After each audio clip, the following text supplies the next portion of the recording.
Hi, happy Sunday. So every weekend we have family movie night. This weekend we watched The Greatest Showman. Now we watched it a bunch of times when it first came out, but it's been a while since we watched it, and it just reminded me of how great of a movie that was. I'm not really a musicals person, but I absolutely love this movie and just how powerful the different points it makes are and how you can draw those parallels to your life. There's really three topics that I want to talk about, three takeaways that I think are really powerful in the movie. I'm going to talk about the first one today, and that's of following your dreams and not conforming. So you have P.T. Barnum. Ever since he was a little boy, I mean, his soul was separating from his foot. He was as poor as you could be. His father was a tailor. They didn't have anything, but even at that young age, he knew what he wanted out of his life. His father died when he was real young, and he was living on the streets, and he didn't let that stop him from pursuing his dreams. Even though when he first got married, he did what he thought he needed to do, and he got a regular job.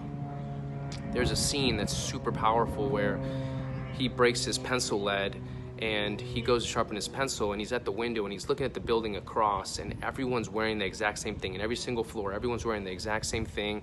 Everyone's typing on their typewriters, and right next to that building is a graveyard. And it portrays an image of, if we're not careful, we're just going to work ourselves into the grave. We're just conforming to what society thinks we're going to do, and we're just going to be on a mouse wheel running that rat race, working a 9 to 5, working paycheck to paycheck, doing what society expects from us, and just continuing to do that until we die. So we got to be real conscious of the decisions that we're making every single day.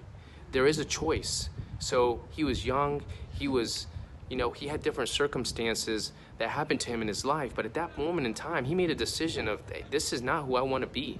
And so he decided that he wanted to start that circus. And he did that, even though everyone said he was crazy, that, he didn't know what he was doing. Nobody believed in him except for his family, who always believed in him.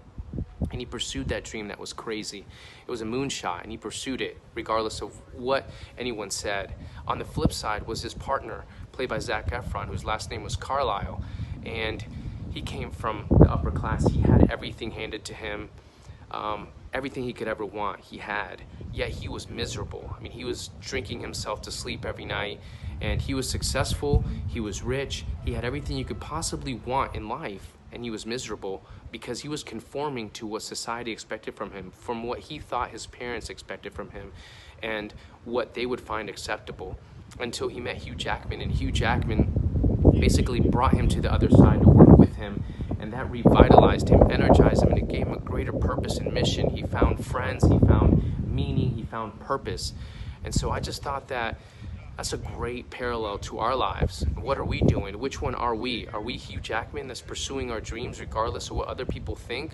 Or are we the Zac Efron character that, while we might have things, we're conforming to what other people's expectations of us, and we're playing small, and due to that, we're miserable. We're just letting things build up. We're letting our circumstances define us. And I just want to challenge you today to really dig deep and to figure out, which one are you and what do you want to do? Are you going to follow your purpose and passions, or are you going to be defined by who other people say you are or what circumstances say you are? So hope that was helpful. I hope everyone's having a wonderful Sunday. I'm at my son's practice. You can see it behind me. I'm having a great Sunday, beautiful day here in Florida. So talk to you soon. I'll have the other messages up shortly. Take care. Bye.